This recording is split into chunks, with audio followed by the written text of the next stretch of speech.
close your eyes and turn your hands upward. Let's just take a few deep breaths together, mindful breath. Let's breathe as one. One breath. One heart. One spirit. One soul. And this sacred moment.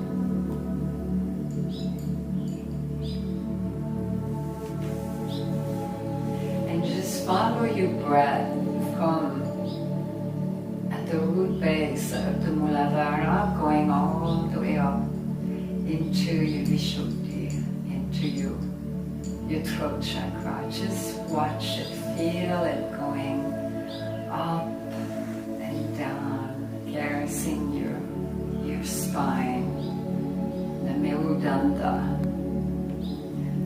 Merudanda, that is the axis that connects from earth to infinity.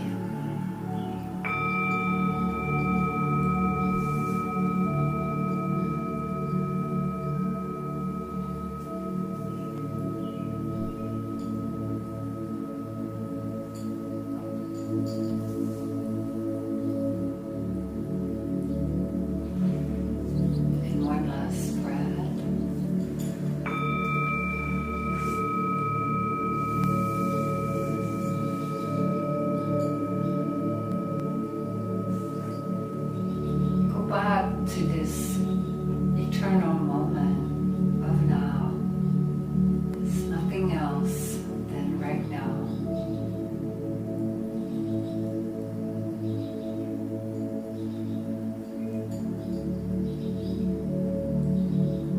And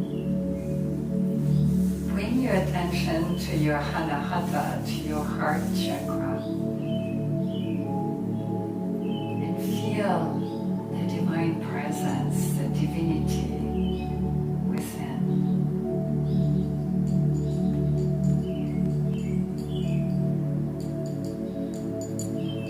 That is always there.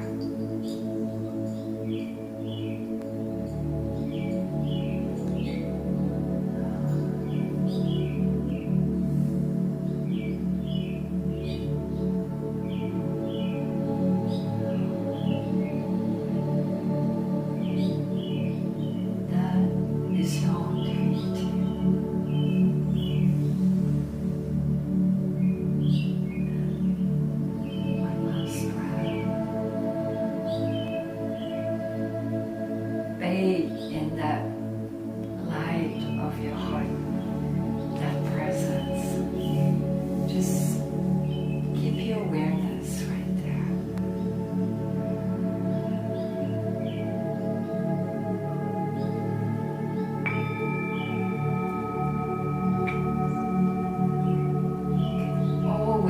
Always go back and stop during the day. Exactly like this. Train yourself every half an hour, stop and bow down to your own divinity. Just allowing the mindful breath, the conscious breath to bring you back to now in this moment. When you do that, it's practicing mindfulness, and you become more fully conscious as you move along.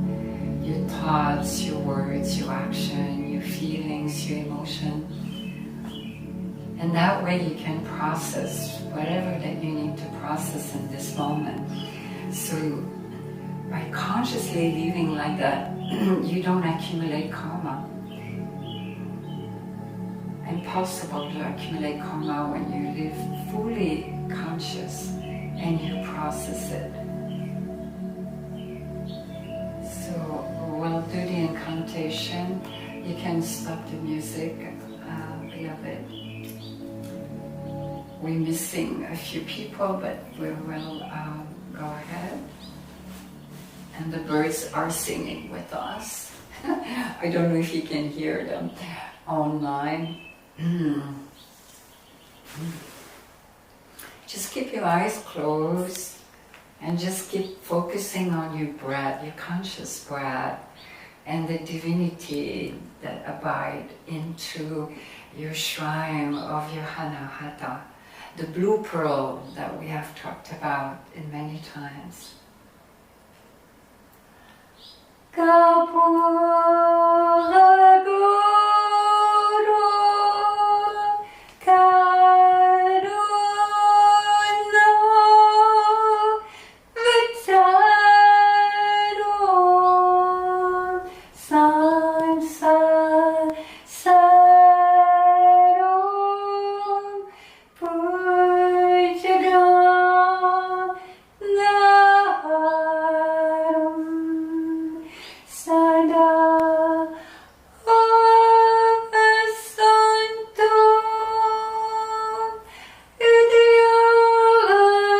Udyalavinde Bam Bhavani Saitam Namani.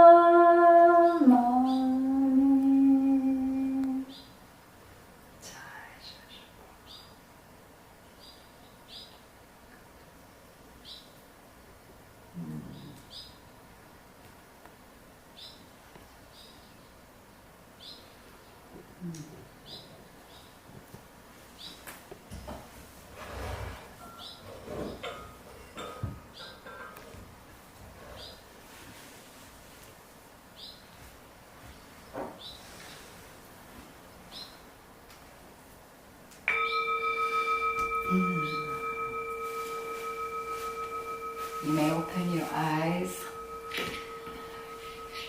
So, the absolute truth is that God, Guru, and devotee are one.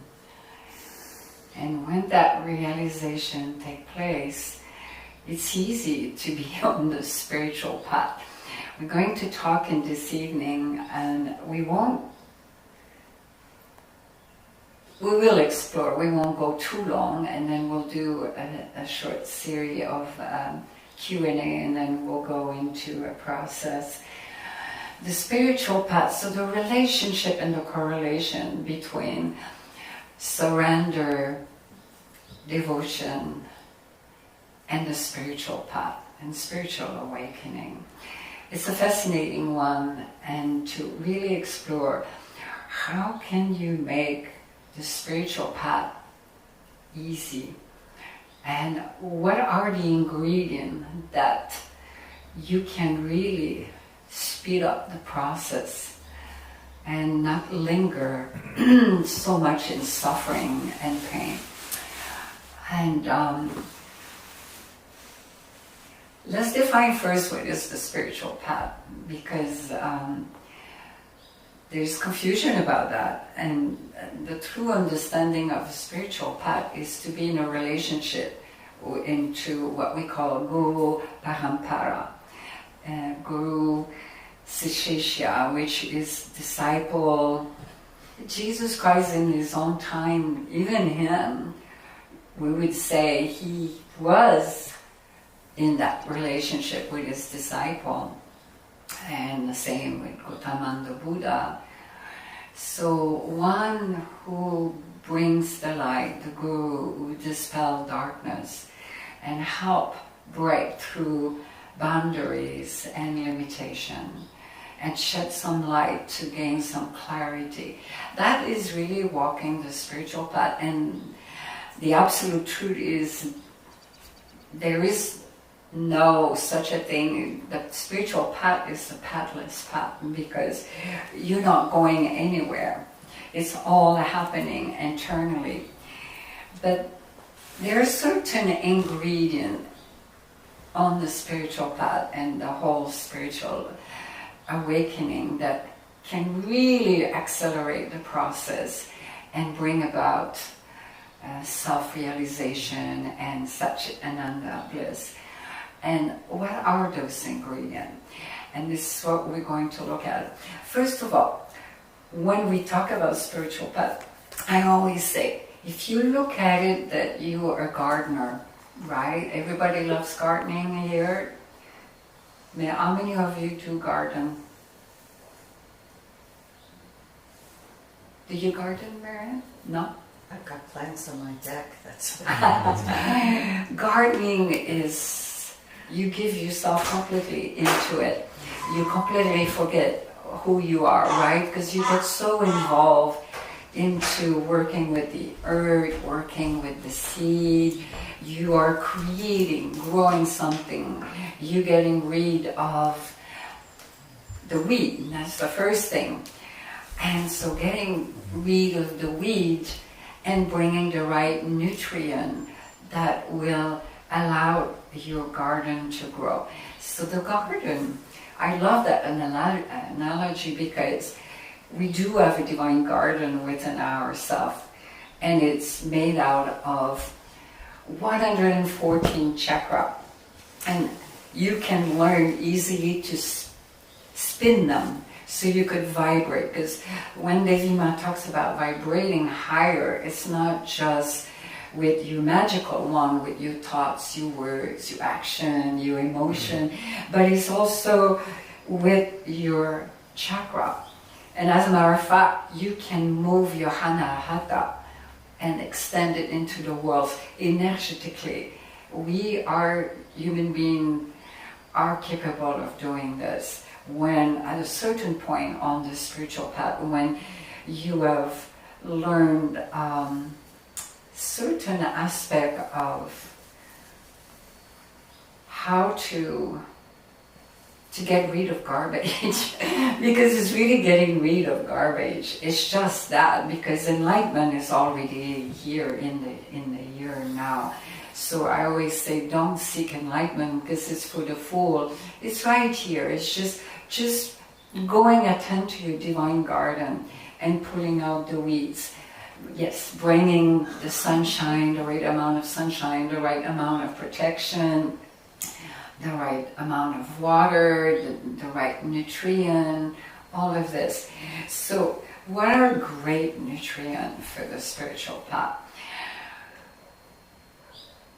We will look at how surrender, letting go, it's so tied in with devotion, and we're going to look at it through the eye of the yogic tradition, because most people don't know how to surrender, and surrender, again, here in the Western Hemisphere, is very misunderstood. It's not submission, it's the opposite, because submission, then you are giving out your power, you are at the mercy of someone.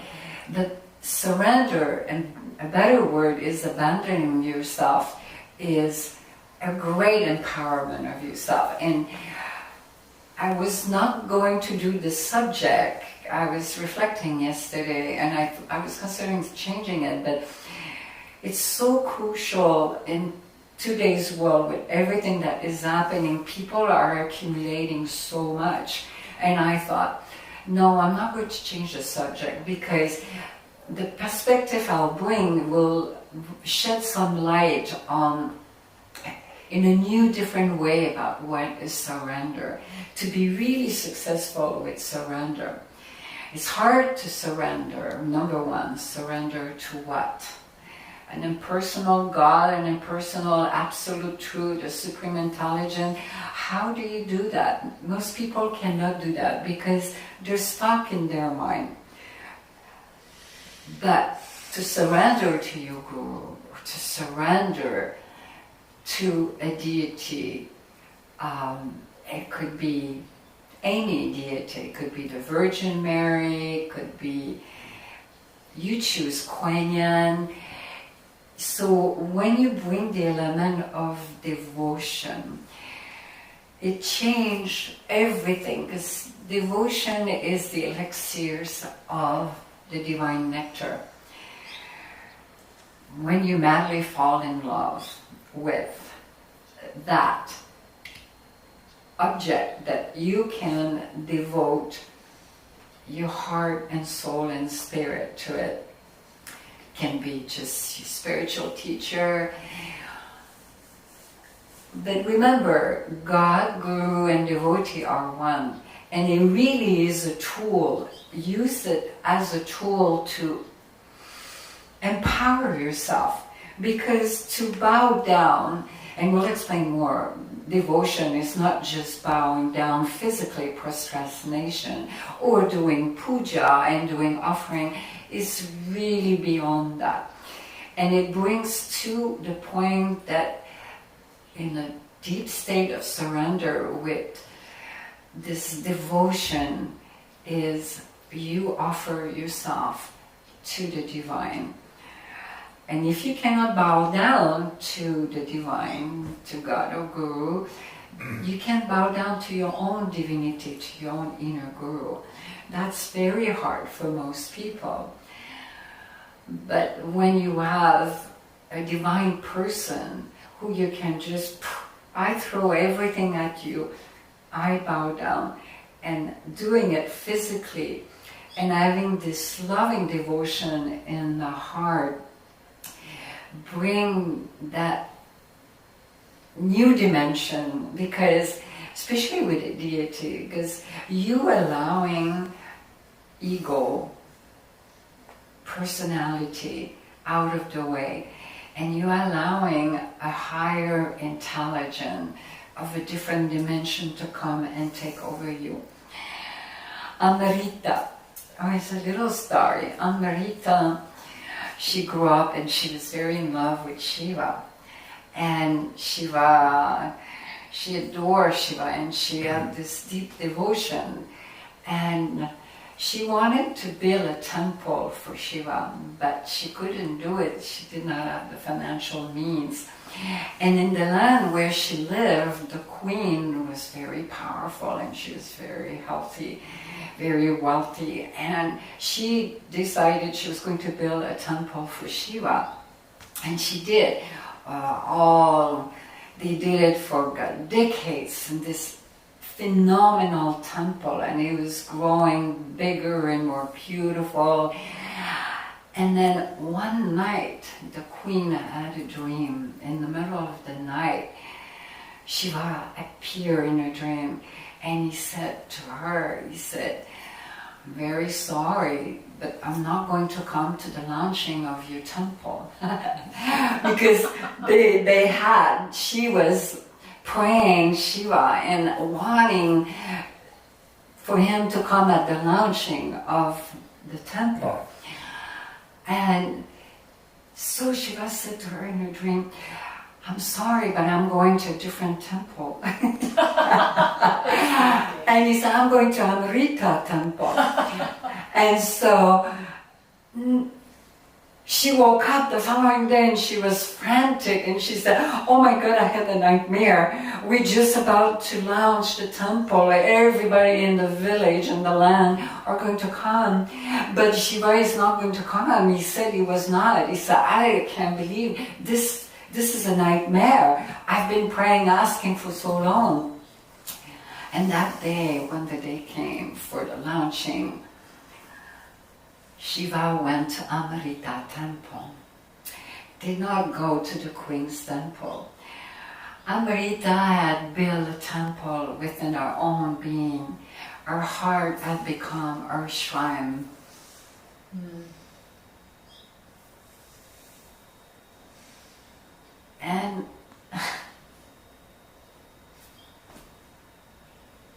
And she felt Shiva. He would come to her. He would take over her. And she had built that temple. That loving devotion was so deep that she has seen Shiva in every living being. It was not just a deity. It was that energetical, Shiva's here. energetical higher intelligent dimension that took over, that he would just come and she would go into Bhava Samadhi. Bhava Samadhi is very well known in the yogic tradition. Bhava means devotion. It's a state of devotion where a deity takes over you. And that you're not there anymore. It's like you're one with the deity. It could be even Jesus Christ, can be Tara, it can be with an ascended master, because it doesn't matter. It's like everything is God. When you realize that everything God, whatever name that we put upon it. And so Amrita embodied the true meaning of devotion. She was intoxicated with Shiva in her thought, in her words, in her action. And it became a karma yoga for her. Because this is what happened, beloved. When you're in a state of devotional divine love, you forget about who you are. All the identity goes away. And then little by little you start expanding this divine love and seeing it, like in Babaji here who's sitting, that Shiva is in Babaji, that the divine is there. And that if Amrita would see a cat, a homeless cat, she would see Shiva and she had to do something. If the cat needed to be rescued and fed, or he was injured, something needed to be done, because it was not like, oh, it's not my responsibility, I'm not going to look at it. It's that everything was Shiva for Amrita. Everything. Every human being, more and more as she was evolving and growing, she was seeing everyone as the divine. And there was no distinction. And often when she sat and closed her eyes and just call him and see him, that blue light, he would just come and take over her. And sometimes she would speak in tongue. You know, those are mystical phenomena, but they do take place. And they have been recorded through science. And when you become one like that with a deity, you become that deity. There is no distinction between the two, because that's the ultimate truth. And karma yoga is that in that state of devotion, it becomes karma yoga, because every action you do it out of deep love. And for the highest, it's not even a deity anymore, or God, or it's you doing it because you have extended the boundaries of ignorance. And it's not an intellectual thing, it's an energetical thing. And then you don't expect anything in return, because it's not even in your consciousness that I'm going to do this for you, I'll get this in return. There is no attachment, not even a thought about the fruit of the action. So through this kind of surrender in devotion, which is that aspect Devi must talk about, is also very tantric. In tantra, which dates for so many thousands of years, it's not acrobatic sex like here so many people think here in the Western Hemisphere. It's so far away from being that. It's working with an energy. I have a lot of experience with that, so I speak out of knowledge, and more important, out of my own spiritual ascension, and beside the story with Amrita. So when you are naturally in karma yoga, through this kind of abandon yourself into this devotional, there is a fragrance of equanimity comes out of you, expansion of consciousness, because you already won the victory. You know, it's like the burden is taken off. And then you, in that state, because you're so in love, you forget about who you are, you forget about whatever it is that you're dealing with, if it's a challenge with a beloved one, or relationship, or finance, or housing, or health. Then you just say, I just bow down. I put it on you, and I just bow down. I let go. I can deal with this. I'm offering it to you. And in this offering, it's been lifted. But it's hard to do this within a personal intelligence that you, like what we call, most people call God. Because it's very impersonal, but when it becomes personal, a divine person, it changed the whole game. It makes the spiritual path a pathless path and a joyful and blissful path. Because life is all about loving and extending that love to every being and seeing the divine into all of them.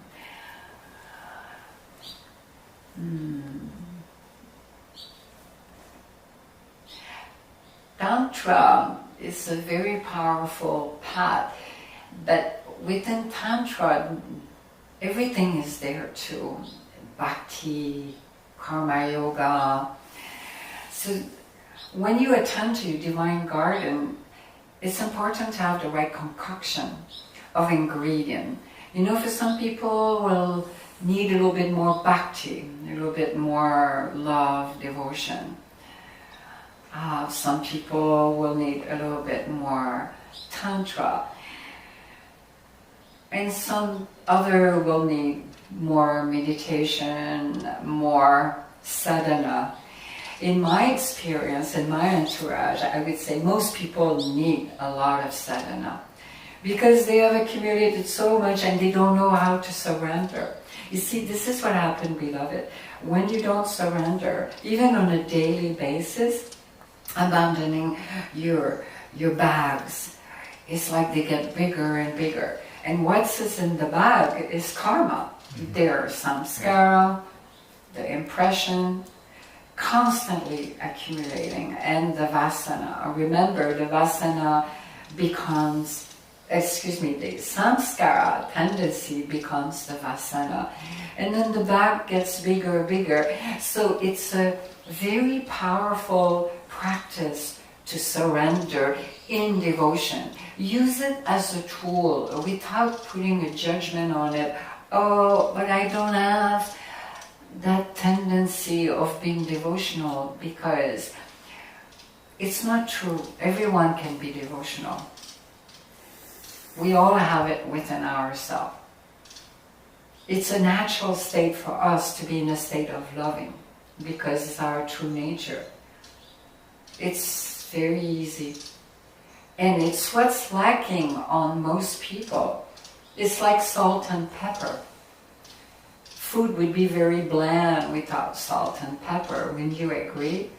The same for food without spices. Imagine Indian food without spices. Well, that devotion, loving devotion, is the same.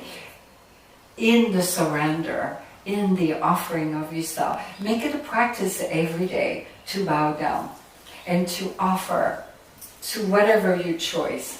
Offer it and just throw it. And become conscious of, okay, this is too much for me, I'm offering. I have trust and faith that whatever is that is bugging my mind right now, whatever I'm challenged, it's been taken care of. I completely trust and have faith. And it really is a practice. And the more you practice, the more you will go into the karma yoga also. because you will expand that loving devotion to everyone around. Each time, catch yourself mindfully. When you're dealing with someone, you're having negative thoughts towards someone, and you're sending them low energy, because let's say there was a fight, or there was an argument over money, or divorce, or whatever it is, in a relationship, at work, you just go back and take a deep breath. You can even, actually, I recommend you bow down, how we do? Prostrate, thank you. You prostrate, not procrastinate. The opposite. You prostrate and offer yourself. It's a practice. I remember when I went through my cancer journey, was like, talk about surrender. It's like not knowing if tomorrow I would be here, and many of you know the story. It's like you learn how to surrender. It is a process, it's not an act. And in that moment you process your karma, and you get rid of what you need to get rid. Because it's inevitable, when you are in a state of loving devotion, of surrender, you become mindful of what you're letting go. And then therefore you cannot accumulate. So sadhana, the right concoction, and especially kriya yoga. Kriya yoga, working with the breath, it's so crucial as an ingredient on the spiritual path, because it helps accelerate, because you're working with the life force energy, with the breath. And it's been known through the Ascended Master that Kriya Yoga, which was revived by Shiv Gorakshana Babaji in the 19th century, Shiva brought it here on our planet. And it's the speed way to God within, to full self-realization, because you get rid of garbage, tremendous garbage, and quickly. Get rid of those impressions and the tendency. Because it's, for some sadhika, spiritual seeker who are on the path, can be very challenging when you are really on a fast forward and you facing, and this is what I want to address because I see that a lot. When it becomes challenging and you are facing a big obstacle or a big boundary, often you might not be aware of it. It's already 50%, maybe 80% of the battle if you're aware, oh my God, I'm facing a huge boundary right now. The tendency is to run away and not face it. Have you noticed that? Have you had this experience in your life where you face with such a huge boundary and you are aware of it and you say, I don't know how I'm going to go through this? Has it happened to any of you? Mm-hmm. Yes. Yeah? So, it's the opposite. I was telling one of my baby, I call that baby because as a mother, I see everyone as a baby, not in the term of someone below. It's just a loving mother who care and not share. And she's been with Devi Ma for several years now, and she finished the program, Becoming the Light in her Mastery Journey, and she faced a huge boundaries, and I was telling her, but that's so beautiful that it shows that when you're facing a big boundaries to break, it actually is showing you have made tremendous progress. And you need to be very gentle on yourself. and loving, and see that you have made huge progress, and that you need to give yourself that love and that support, and say to yourself, look, I've come that far. I'm facing these big boundaries. I have grown, evolved so much that my karma allowed me to be at that level. It's a privilege, because most people don't even experience that in their lifetime. They go through their life eating, reproducing, socializing. Again, this is not a judgment value, it's a natural tendency for most human beings. But how many people, when you look at the population, that have the deep longing, because that's the other element, the other ingredient of your divine garden. If you don't have that deep longing yet, cultivate that in your garden. Wanting to know, who am I? Why am I here? What's the purpose of my life? Those existential questions, because most people get caught up in the social life, into the materialist life. Again, there's nothing wrong with that. It's the human nature to be stuck there. It's energy that is stuck in the lower chakra. It's pleasure, like in the Manipuraka. Their energy is different, but when the energies start moving upward, you starting experiencing the existential reality very differently, especially when the energy, the Hanahata opened up. It's like, it's the doorway to the divine there. It's like in the lower chakra, the 7 main chakra, and I'm not talking about the 114, there's 2 above our head where there's the Swahasara, there the 1,000 petal lotus, that as the energy moves, you will experience this reality very different. So ask yourself those questions. Am I caught into the social, mundane life? Or in the psychological life, with your thoughts, your emotion? Or am I really anchored in deep longing into this existential reality of who am I? Mm-hmm. And those are questions to ask, and to return to your divinity within, because it's there. As we spoke in last satsang, we spoke about the blue pearl, and it is there. Thousands and thousands of years, the Ascended Master have talked about that. I myself experienced that so many times. So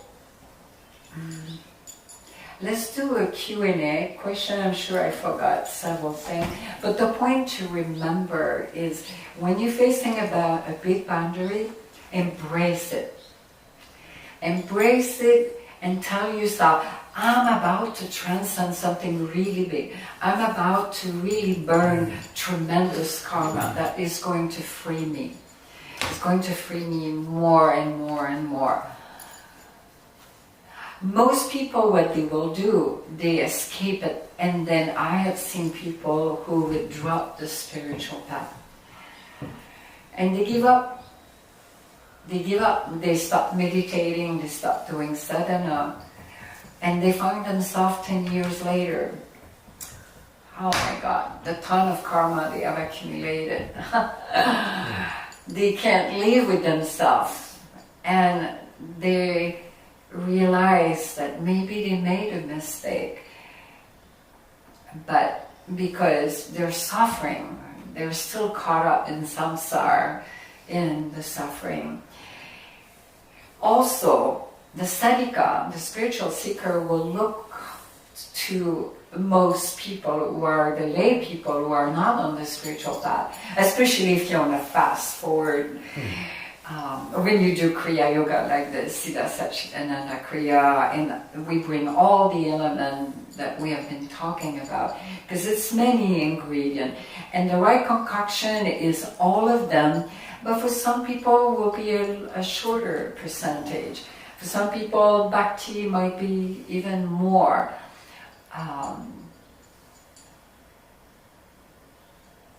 So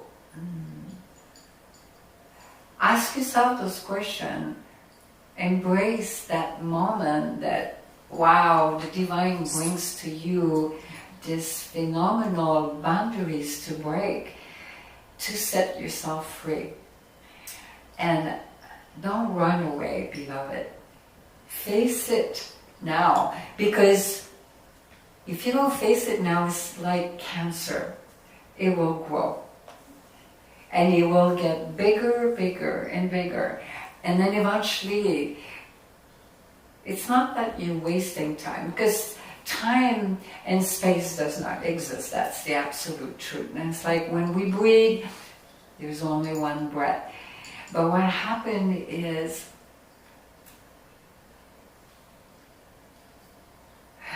you've been your worst enemy, because you're only going to suffer longer. You're prolonging the suffering. Prolonging the suffering is not sattvic, it's tamasic. Because tamasic, based on the gunas, which is the law of the universe that govern tamasic, which is based on the principle of inertia. When you're not facing the big boundary, you're in a state of inertia. You're allowing more karma, I guess. And then you suffer in a long run. But when you're facing your big boundary and you say, I don't know, but I surrender, I know I'll go through it. And you use your magical wand with your thoughts and your words, and you know that you are going to succeed in that devotional, deep longing, and offer it to the divine, to the guru, to the inner guru, to God, that then it's guaranteed you're going to break the boundary. I can tell you that in my own journey, I faced beyond the beyond boundaries, and it always worked. It always worked. So put your gloves in and get dirty into your garden, because it's so worth it. Because it's with manure,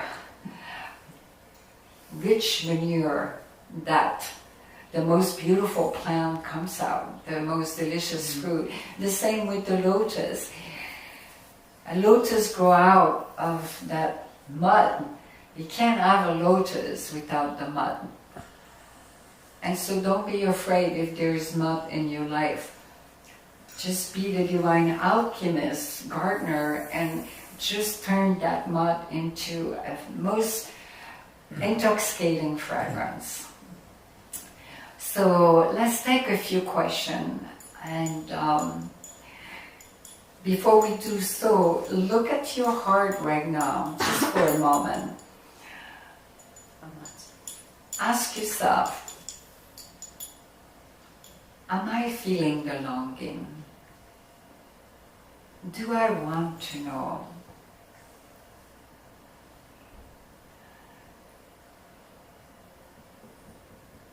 Do I want to experience? Because it's about experiencing the truth. It's the journey to truth. And you'd be surprised, even though you might not have the longing, just be in the presence here, it will come. Because when that seed is planted, it's naturally, it will grow. So remember your ingredients as you go garden.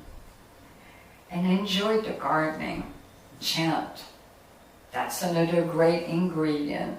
Chant out loud. Practice mindfulness. Stop during the day, go back to your breath, go back to your own divinity. Check in, what's going on here inside. As you walk mindfully, as if it was your last day on planet Earth. Because most people take for granted their life. They forget that any moment they could leave the body temple. And I know that from my own experience, from my own life, going through, many of you know the story. And so cancer, attempt to commit suicide is like, what a blessing to be born in the human form, to liberate oneself. So anyone ask question before we start the Nidra Yoga guided meditation? Anything on the spiritual path, spiritual awakening? Yes, the beloved Vishnasa. I just have a comment about the surrender, because I would read the Tao Te Ching many times. And speak a little louder.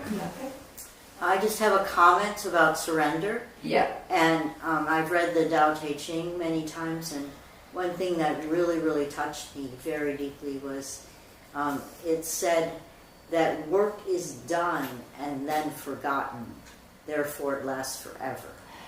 The work is done what? Work is done and then forgotten, therefore it lasts forever. So to just do things without attachment and to do it as a way of surrendering to the divine within you, to just do things and not take credit for everything you do. But that's karma yoga. That's exactly what I was explaining, because even doing an act that appeared to be non-violence, ahimsa, that is, let's say, rescuing a cat. We have a little baby right here in front, I don't know, he found the best spot in the house, Shambho. But if you seek to be noticed, to get praise, well, there's definitely attachment to that. You're not doing it selflessly. So it's the same as the Tao it's really going back to your own divinity, because when you are in that space, that energy, you completely align and merge with the divine. So all of these things don't exist. Attachment, wanting to receive a fruit for what you work. The work is done because the reality, there is nothing to be done, because that's the absolute truth. It's just the accumulation and the conditioning that in the relative truth that gets into the way. But as soon as you go back here, it's like the work is done. I just think it all ties together. All these. But the reality, the absolute truth is, the absolute truth is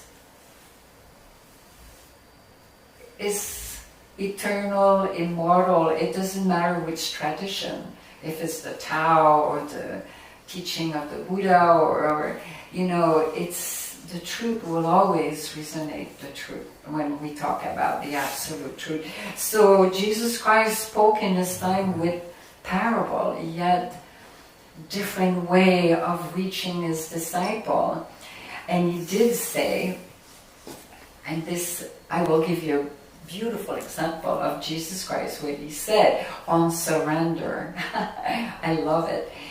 You see, very different from the Tao.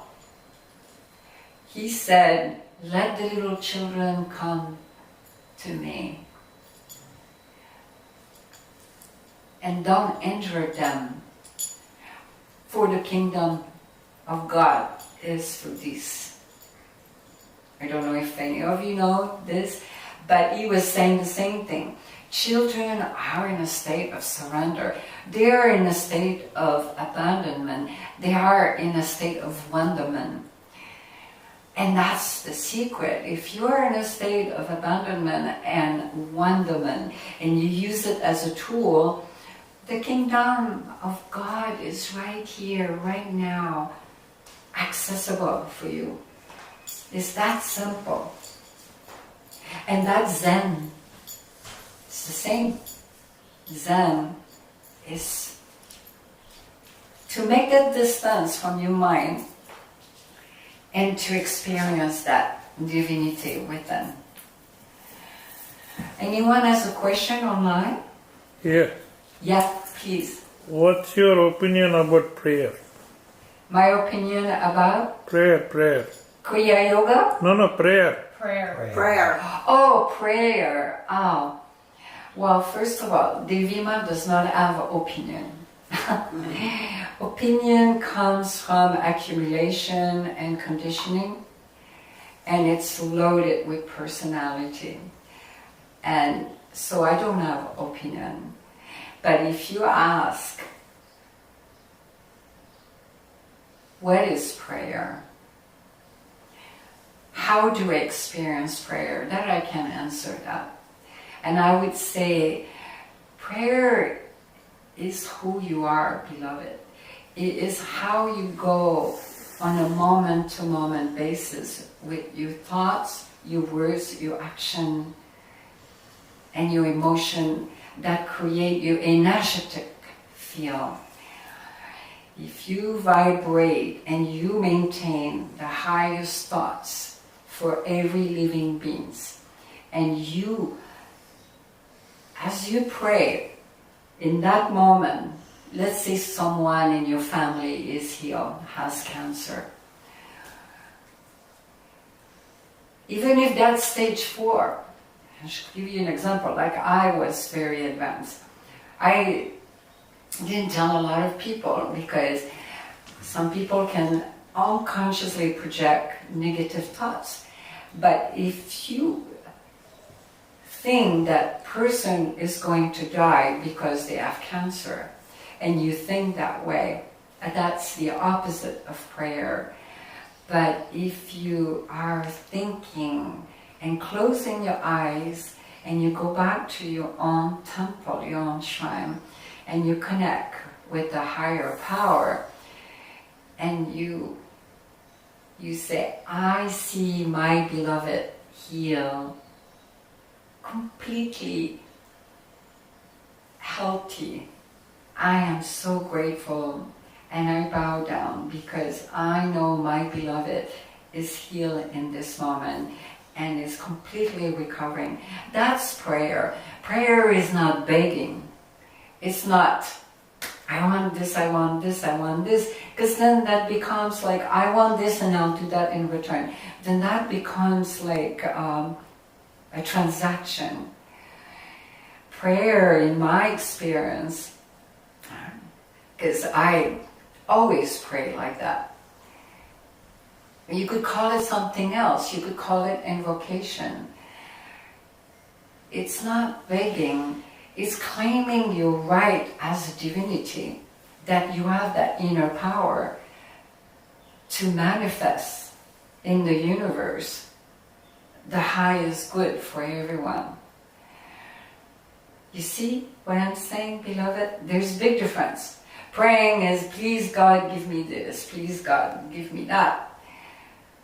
That's not praying. Praying, in my experience, is bowing down in a state of surrender and say, I trust the will, and I know everything will unfold beautifully, and I hold the higher vision for whatever is that your focus of prayer. And you are in a deep state of gratitude. Thank you. I'm so grateful. I feel it. It's already been. Even though Jesus Christ said, ask and you shall receive. It's true, but it's how you ask. Claim your throne. your sovereignty, your own divinity, because that's how you manifest. Remember, the absolute truth is God, Guru, and devotee, and self is one. They're all one. And so that is the right approach about prayer, even though I would not call it necessarily use that word. Holding the vision for the highest good for all living beings, or whatever it is. You don't need to go to church, you don't need to go to the temple, you don't need to go to a mosque, you don't need to go anywhere.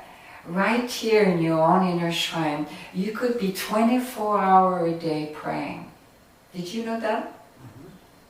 And if you're mindful enough, and you know you're sending the wrong vibration to someone, then you're not in a state of prayer. You're doing the opposite. Whatever is the thought. And this is where it becomes a practice. You can be in sadhana 24 hours a day. And be vigilant and diligent. With viveka, with discrimination, not discrimination, discernment, to really watch the thoughts. If your thoughts are not the highest, then you're not in a state of prayer. In a state of prayer is like you claiming, you say, I am so grateful, that shall be. And then you surrender to the divine, and you know it will come. If for some reason the outcome is not as you thought, you just have to trust the ultimate power, the ultimate intelligence, that the best outcome came. Sometime karmically for the other person, there's things you cannot do, even no matter how much you pray. When I went through my cancer journey, I was advanced stage 3, and many of you know by now, I almost died of an anaphylactic shock reaction to the chemotherapy. And it destroyed a lot of my organ and my system. I never prayed when I went through this. It was always exactly what I just shared with you. Even when I went through a major depression, I tempted to commit suicide, and to come back to life, I did not want to be in this world, because I was very existential. I was caught in that existential, and I didn't know how I would move forward, because societal thoughts were still there. That's a long, long time ago. But I was in such a state of gratitude, though, that I felt like it was a miracle. I came back to the body temple after I was found in a coma 5 days, and I was always like, this is a state of prayer. It's a state of divine love. It's a state of devotion, because when you naturally in love with your own divinity within, you are constantly in a state of prayer. It's a natural thing, because everyone is yourself. And so what you maintain into your vibration, what you emanate in terms of energy, is very different. The greatest gift you can do for humanity and for yourself, and the Buddha said that, is to seek within your own self-realization, you could call it enlightenment, is that we don't do it for yourself, you do it for the whole of humanity, for all living beings. Because everyone's going to benefit on the planet. Everyone. So the greatest gift you do for yourself is to be really steady on your spiritual path. That means really like coming to satsang, to do the right program, to be doing the sadhana every day, meditation, to chant, to be in this prayerful state, and to be mindful, practicing mindfulness. And it's like you're not on the spiritual path anymore, because it is the natural way of being. You see? Any more question? I hope this answers your question. Yes, beloved Joe. So for me, and I think pretty much everybody, the more trust you have, the easy is surrender.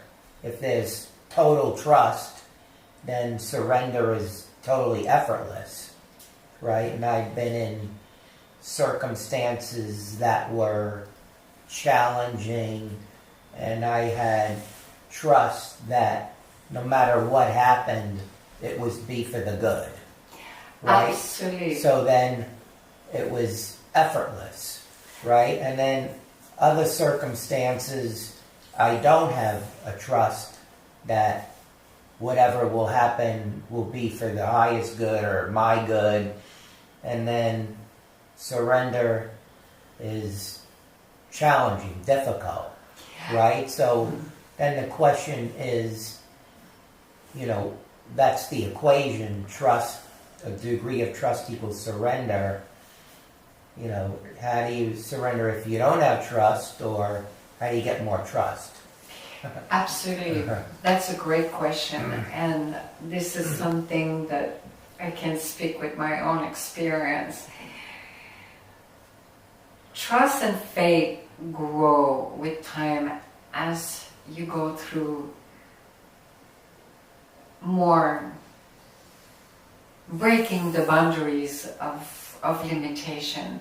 You face challenge, you went into surrender, and then you went through it and you realize, wow, if I, like for instance, for my life, if I would not have been in a state of deep surrender and deep longing and devotion, because devotion brings trust and faith. That's the element, the secret element of abandoning yourself. Surrendering without devotion, it's cut and dry. Trust and faith will be only intellectual. But if you are in a state of devotional love, as we spoke in the beginning of the satsang, that trust and faith naturally come. And the more you go through breaking boundaries, whatever is the challenge you're facing, like your challenge, I'm aware you share with Devi Ma, my challenge a long time ago when I was going through cancer, I did not have 1 second of doubt that I was not going to make it. And yet, whatever was going to be the outcome, I trusted it and I had faith that is for the highest good. And so, I would say to you, increase your devotion, beloved. Increase. It comes with time. You will learn more and more as you do more sadhana, as you chant more, as you meditate more, and more divine satsang. Suddenly, your heart is blossoming, and you start feeling a little blissful, and you know there's this percolating love. You know, divine love. It really exists. Is Satchit Ananda, who we are. It's right there. We all have it. All the great masters talk about that. Sat, Chit, Ananda. Sat for absolute truth, omnipotent, omnipresent. Chit for pure consciousness. And Ananda, bliss. That's who we are. So, the more you bow down, and I recommend you do prostrate. Do not procrastinate. Prostrating. Do it. Do it every day. I know it can be hard. I know because like the mind comes and says, blah, blah, blah, blah, blah, blah. You sit. Go. Don't listen. train yourself, like Pavlov dog. You train yourself to ignore your mind, to train the mind with mindful practices, which is in all my program. They're subtle, but they're powerful. And a lot of them I learned from Thich Nhat Hanh and some of my own. Go back home. My home is now. If you cannot surrender to God, to Guru, to inner Guru, to self, just surrender to the moment. Can you do that? Yep. It's a practice. And then when the more obstacle and the more challenges you will have, and the more boundaries and limitation you break, you will look back. This is the time to use your mind. This is the time to use your intellectual. And then look back at your life. Has God let you down? Ever? You're still here today. Ask yourself that question. You know, I look back at my own life sometimes. I know the Divine Mother. Even I've gone through some unbelievable thing. Like, to the eye of the lay people who say, why does seeker look so... They're going through so much in their life. Is because we're burning a ton of karma. You're burning a ton of karma. Getting rid of hundreds of lifetime of karmic structure. When I was on the spiritual path, oh my God, talking about decades ago, I would hyperventilate on the floor and screaming and sobbing and go on for hours. And I would come out of it and I was blissed out. And I didn't even know what it was. Guruji used to say, garbage in, garbage out. Don't look at what you ate last night, right? You don't go back in the garbage and look. It's the same thing. Karma, you want to get rid of it quickly. And that's one thing you can trust. And that's one thing you can really have faith, is that the spiritual path really works. Especially if you implementing all those ingredients and go into gardening. Just become a professional gardener. Spiritual gardener, I mean. Shit in, flowers out. Exactly. Shit out, flower in. Blossom lotus in. Remember, we have 114 chakra. And so any more questions before we go into the meditation?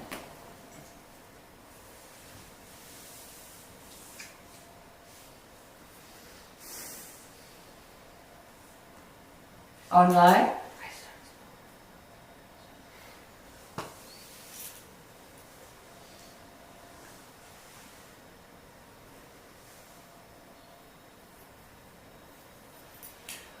Yeah, I'd love to hear you speak a little bit more, because we've both done kriya. Specifically what kriyas are, like the breath, the hand posture, the mudra, and the energy, because it's such a powerful practice to connect all those points. Absolutely. There are many variations of kriya. And kriya yoga is pranayama. It's working with the life force energy, with the breath. And by the grace of Shiv Babaji Gorakshanath, he brought back the science in the 19th century. It was lost for a while. And as I said earlier, Shiva himself brought it here on the planet. So I won't go into the details because it varies from different places. Here at Devi's Grace, we have the very subtle but powerful Siddha Satchit Kriya meditation. And it comprises, but before I go into that, let me say, actually, if I may quote Swami Vivekananda, who came in the 19th century, who was the first one who brought yoga here in this hemisphere, he said that the secret of life, really, he was really revealing something that most men don't know. The one who swayed the world and the one who can change and influence the world with their energy is one who has learned and mastered controlling the prana, the breath. I quote him in my book, and he was a great master, Vivekananda, and it's so true. Throughout the ages, through the yogic tradition, we know that kriya yoga is the most powerful, the speedway to self-realization, to God, because life force energy is pure divinity. I have said that many times. I have seen it many times, and it's an ethereal light that is so beautiful. And when you inhale it, that's what animates everything on the planet. So when you learn how to control it through your own breath, this is where it starts purifying the subtle body and the physical body too. And this is as a consequence of it, when Kundalini ascension start happening, then some people experience Kundalini, what we call spontaneous kriya, and start shaking, and I talk about that in depth also in my book, Speaking in Tongue. I went through this phenomenal, mystical Kundalini ascension. That is done through kriya yoga. We're learning how to master the breath. It is all in the breath. That's why the fundamental teaching at Devi's Grace with Devi Ma is always to go back to your breath. Because you don't realize when you do that on a moment to moment, bring back your consciousness, because when you do kriya yoga, you doing it in certain rhythm where you're learning how to expand your lung, how to take in the prana, and how to control it. And it's very purifying, and it activates. Eventually, it will activate through the grace of the Guru and the grace of the Divine Mother. It's cooking, and it starts activating the energy to flow and to purify whatever needs to purify. Then getting rid of those weeds in your garden. So the Siddha Satchitananda Kriya meditation is a combination of pranayama, mudra, two different mantra in a bijan, and it's the grace of Shiva. Bijan, you mean a seed syllable? Yes, a bijan is a seed, and there is an initiation through it, and it works. And I'm looking back, see if I forgot something. So it's a combination, mantra, bijan, and different kind of pranayama, because they're different kind of pranayama. So when they put together in a way,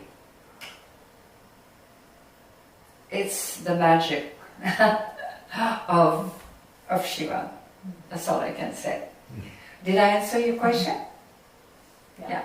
Kriya Yoga is very powerful, but for some spiritual seeker, just doing Kriya Yoga, it might not be enough. Most people it's not enough, because If you don't get result, it could take a long time to get result. It's so different for each person, depending on your karmic structure, depending on your propensity. That's why it depends on so many things. And it's important to do it daily too. When you have a practice, you have it being initiated, is you have discipline and vigilance, and you do it every day. And it's a science, and it will work. I can guarantee you it will work if one is diligent and doing it. We don't know how long. It depends on each person, depending how open you are. Remember when I was quoting Jesus Christ, when you're in a state of wonderment as a child never question everything. They never question, you know? A 5-year-old, if you give them an ice cream, they don't say anything. They will just eat the ice cream. Kriya is like that, even though you might not see it as an ice cream. A vegan ice cream. a coconut ice cream. So if you open, depending on your openness, depending on your state of receptivity, depending on your state of vulnerability. For someone who has a big ego, and for someone who has an ego, again, it's not a judgment, an ego is nothing wrong, nothing bad. It's just serves survival, but for some people made it thinking that's who they are. Their personality, their like and dislike. But if you really are so open and you're not in your mind and you live your life through your heart, not through your mind, it will make a big difference. Then Kriya Yoga, you do it with devotion, you love it. And you're not expecting anything in return. Why it's not working? Am I going to have some spontaneous Kriya tomorrow? Why it's not working? You know, it's like the mind then take over, says, oh, this is not working. This is not worth doing it. Why am I doing that? You know, this is the big difference within a sadhika, a spiritual seeker, when the spiritual path works and when it's not working. I would say live through your heart, not through your mind. Kriya Yoga is very powerful when you combine it with all those ingredients. When you go gardening, you need many things, not just one thing. So that's why the right concoction is important. You know, the bhakti, the tantra, the karma yoga, the tapas, the chanting, and your natural propensity without you even knowing. You could say that your higher self, your own divinity, I call it the divine presence, will guide you what's most needed. It will be natural. If for you is chanting, you'll be chanting a lot more. If one for you is to sit down and meditate more, then you will meditate more. You have all the answer within yourself.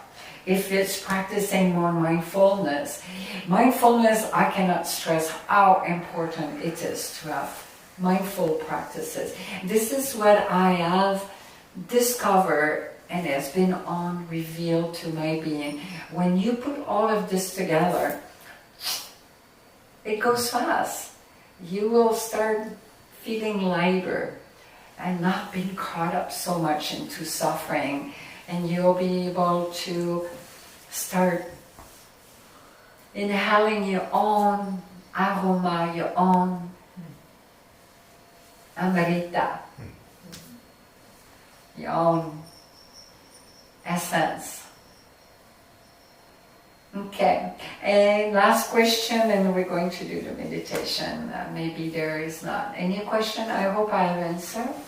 Thank you. I just have a comment. I started doing a meditation. You need to be I started doing a meditation like 3 years ago in the mornings.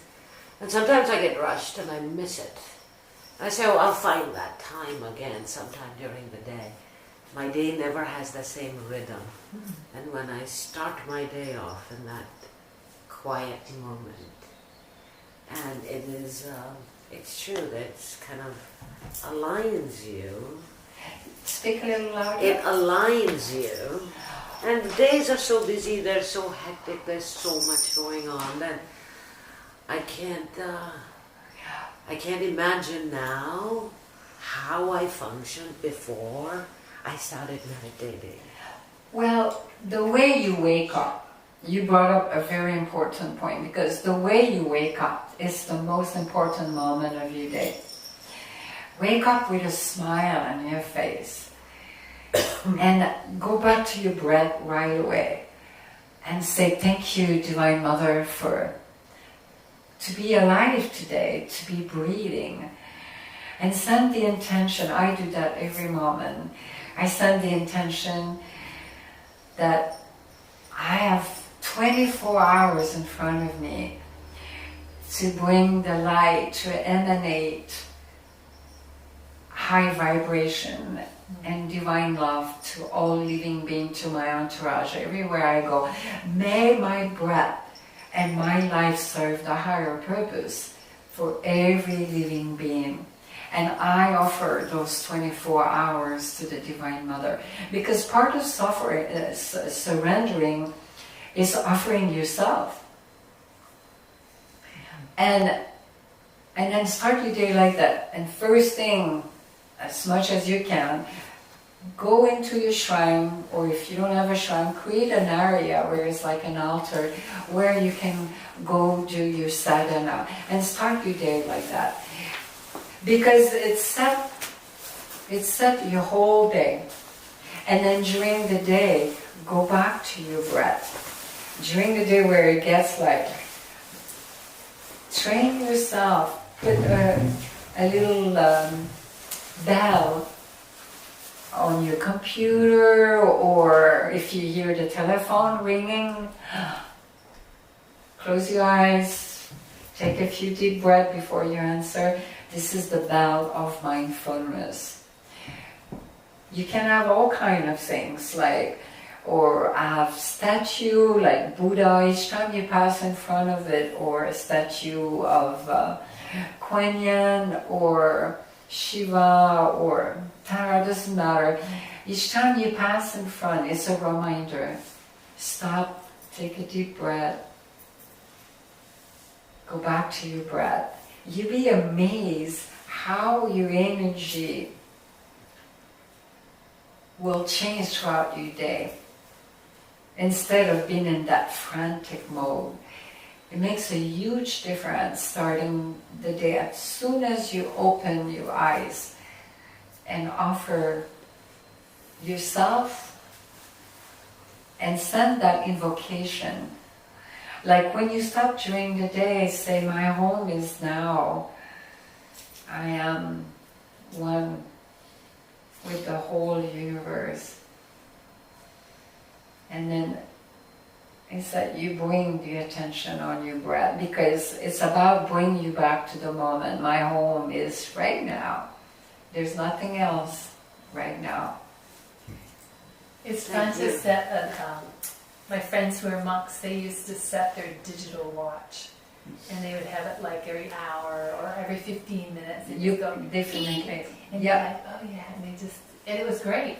I tried Absolutely. for a while. But that's why I was offering the computer, because if you work on a computer, you could have a clock or a watch or anything. So let's go to the meditation. Everyone will lay down on the floor.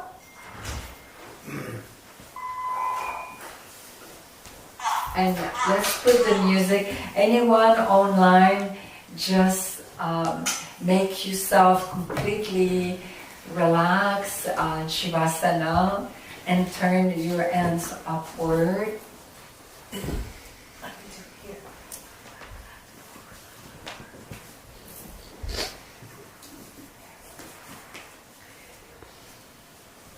And if the music is too loud, yeah, you could move the pillow if you want to.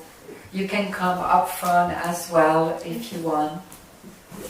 Oh, Bad yogic manners to point out. Shampoo is already in.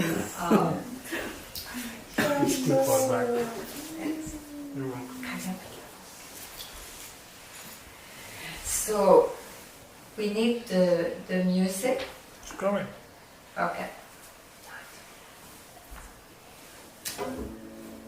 See, online, beloved, just lay down in Shavasana. Put your hands on the side, turn upward, and take a deep breath. Shambho he's all in position right now. Look at him. I can see it in the reflection. Oh, it's over there. And so completely let go with trust and faith. Let go everything. Turn your hands upward. Completely and, die. And become mindful of your breath again. Now, tense your whole body, everything. Your fist, make a fist. And tight everything. Your legs, everything. If your legs are crossed, stretch your leg a little bit. So it'll be much easier. Now if you need a pillow underneath your legs, you can use a pillow. Is the music good? Can you hear it? Yeah? It's not too loud? It's not too low? It's good. Perfect. Now tense again. Tense. The whole body tense. Really completely, like every little muscle in your toes, your legs, your abdomen. Tense, and then completely let go. Right now. Let go with your breath. Get rid of the weeds. And one more time, a third time. Deep mindful breath. Tense another time. Really tense. All the muscle. And let go.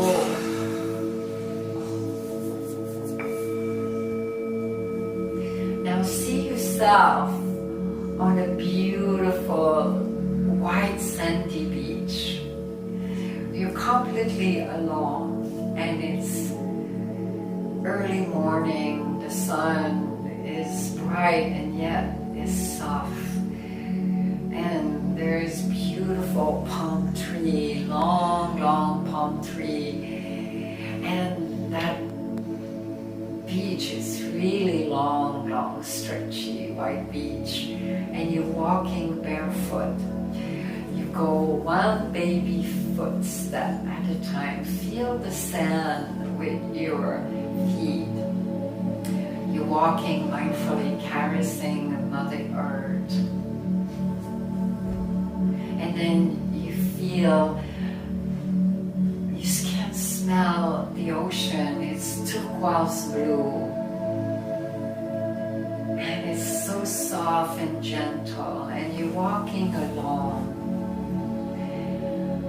All of a sudden, there is a beautiful wave, a soft, warm wave that really powerful in its energy. It just come and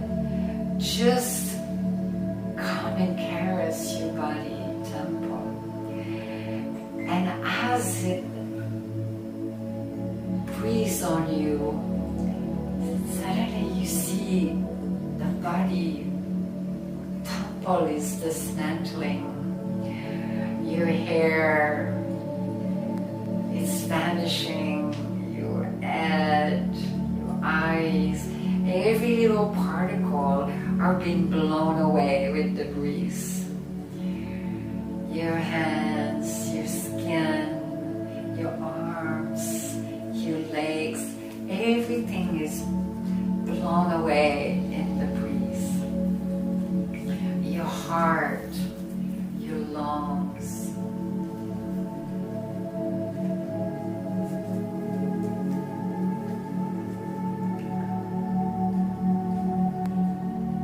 every particle of your being is vanishing in particle. It's the divine breeze.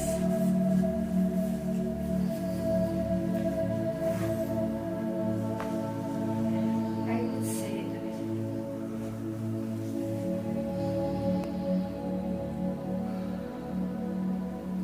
and that all those particles are traveling through space and time, going into the cosmos.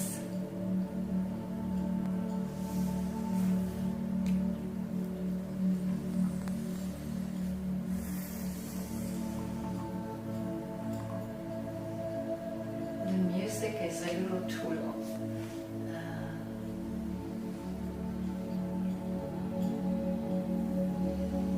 See the particle traversing through the entire cosmos. See the nebulas and the all different universe. See the color of the universe, the creation of our Creator.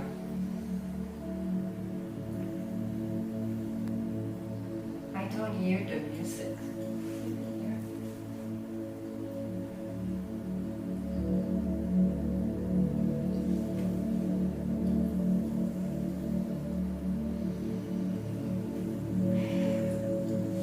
All of a sudden,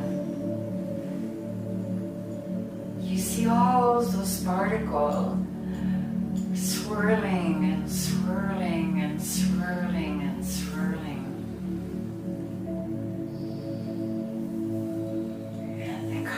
Right in front of you, manifesting again right into the universe, into the womb of creation.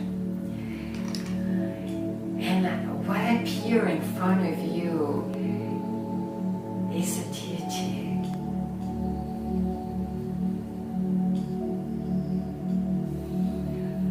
A deity that you love. A divinity that you love.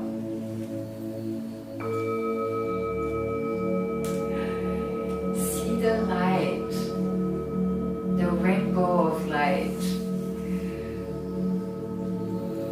all over that deity of your choice. See it with a full vision, whole, and then look at straight into the heart chakra, into the Anahata.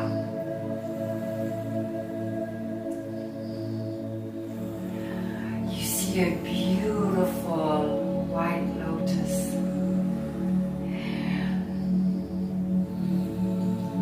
See around the deity the color of the divine.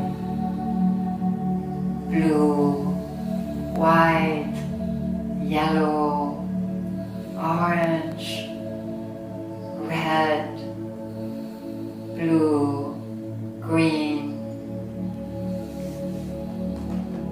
violet,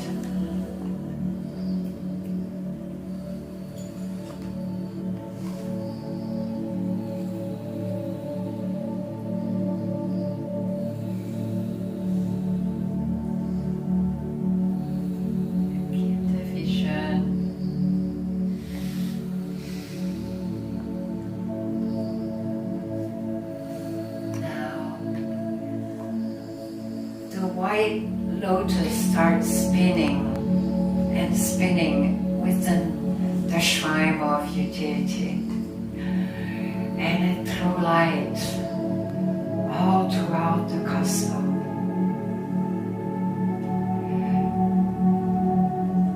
And those are particles of light. See it? It travels all through time and space throughout all the universe. And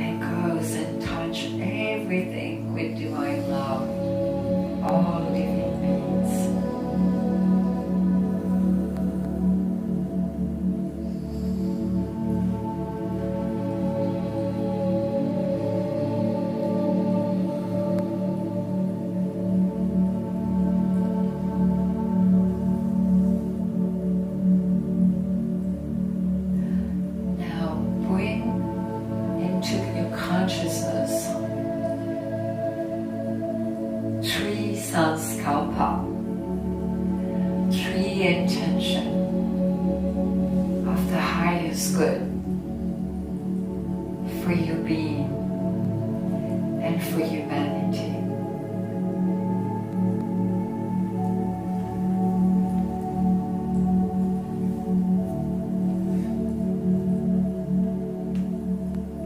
Bring the first one forward.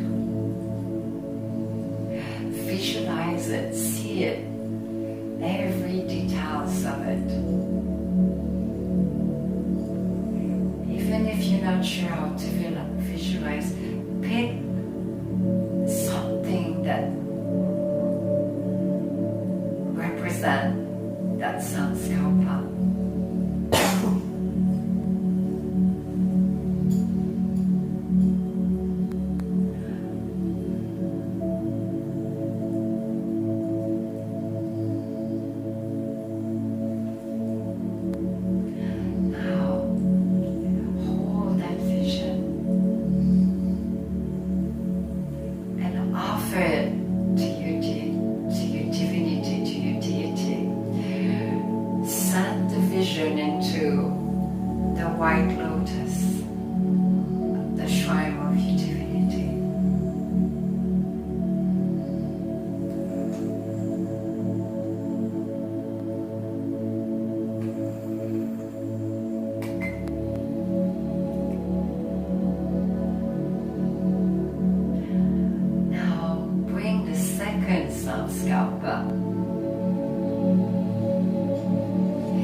It could be personal.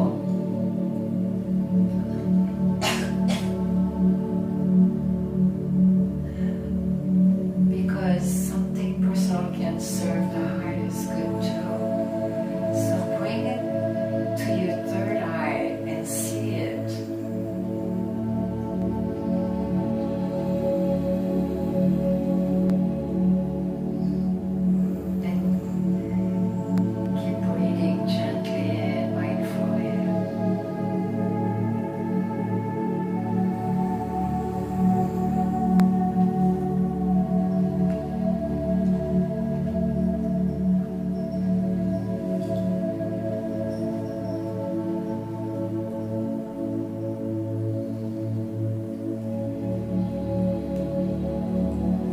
Reinforce it.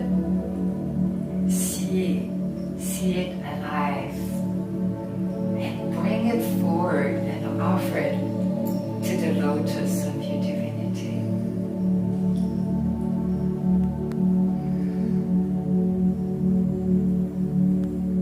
And you bow down. Now, the third sankalpa, intention.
Offering your karma.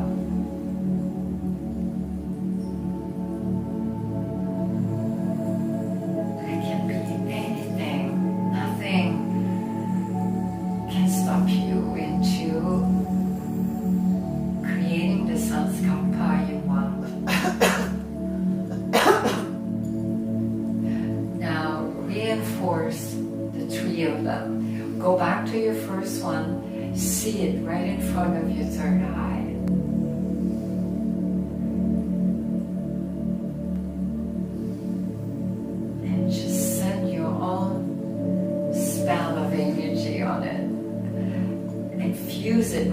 of the light of our Creator. I reinforce the second one.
Into the heart.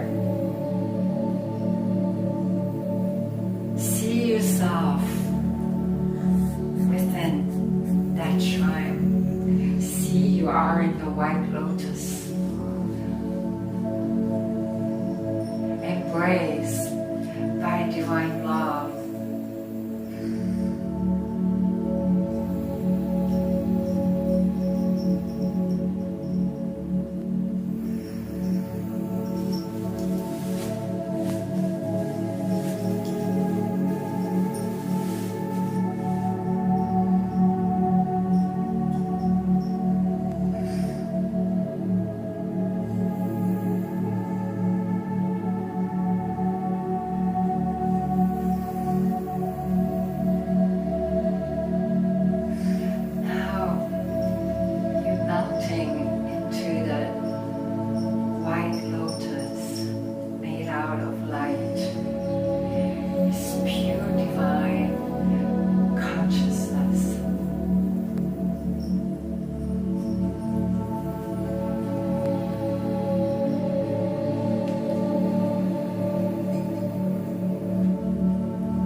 swirl of light is traversing through space and time. See the nebula, see all the different planets, the blue dark sky with the bright stars.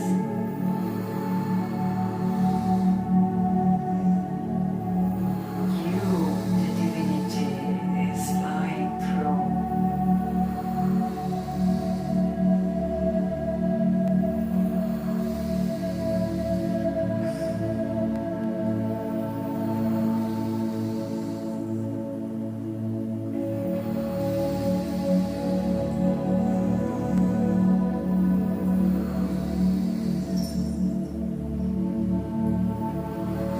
It's coming back on earth.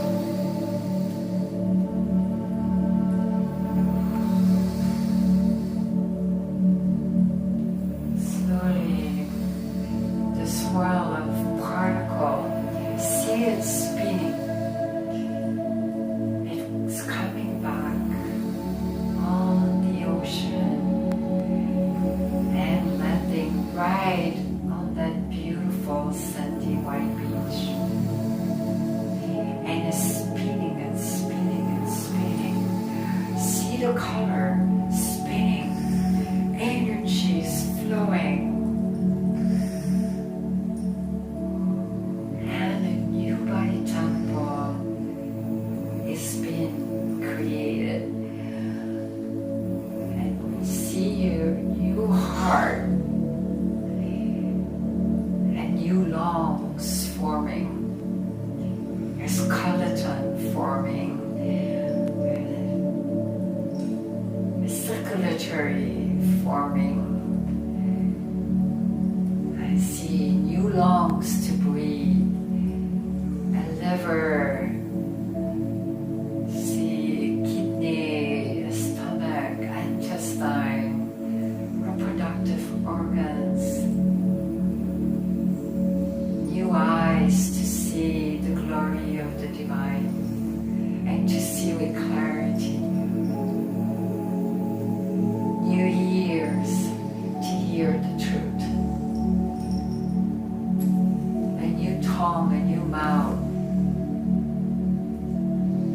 to speak with high vibration,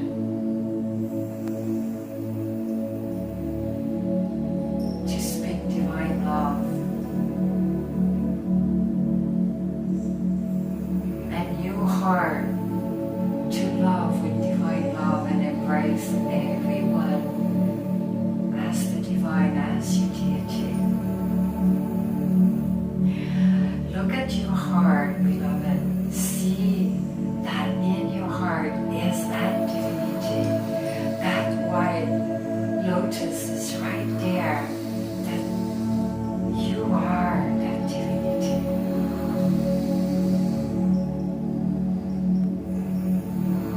And your skin,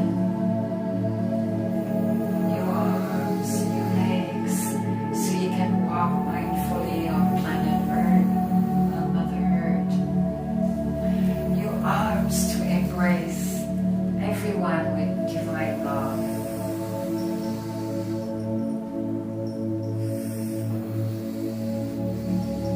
A new voice to sing and to chant with highest vibration the name of God, of the divine, by whatever name we call it.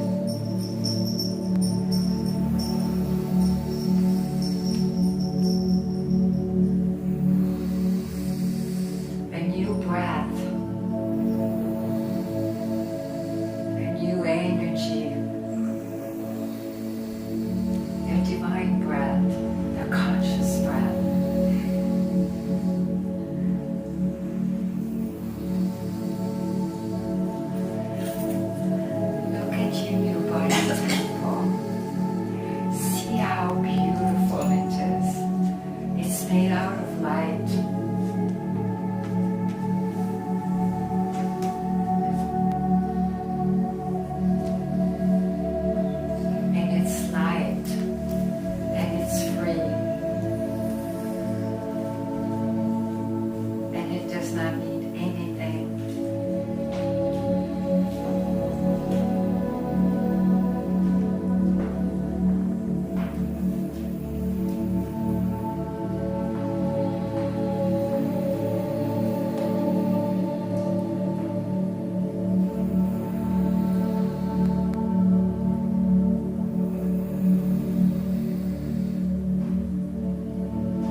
that, close your eyes.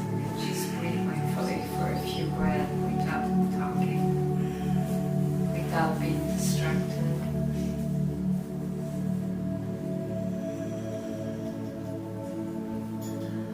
Breathe back. Just breathe in. It's nice, going up and down mindfully.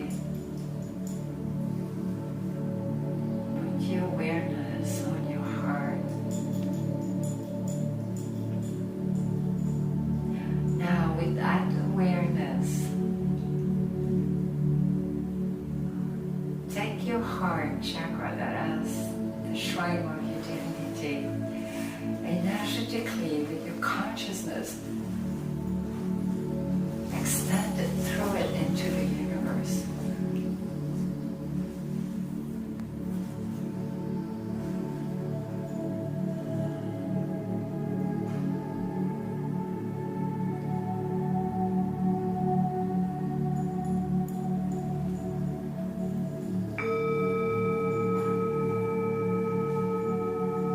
May open your eyes.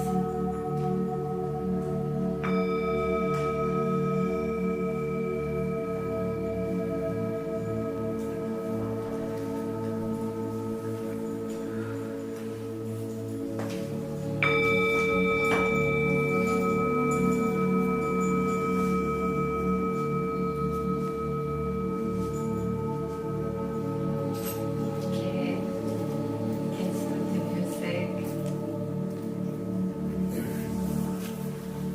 Welcome back. Namaste.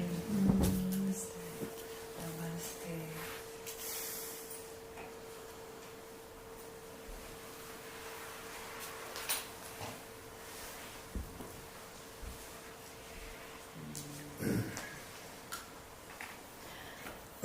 Right on time, 9 o'clock.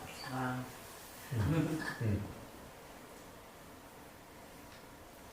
Yes? I just want to let everyone know that I was coughing because I was exposed to something I'm really allergic to today. And I'm not sick. Oh, okay. I just Yeah. want everyone to be assured. That's very mindful. Thank you. Thank you. Yes.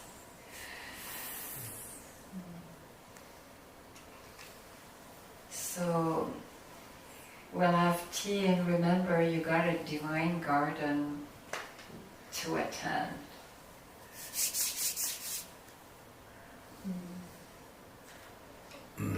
Like right now, we could just sit like for a few hours, just meditate. Okay. It's so effortless. Any one question before we depart? I hope I wasn't snoring like a truck.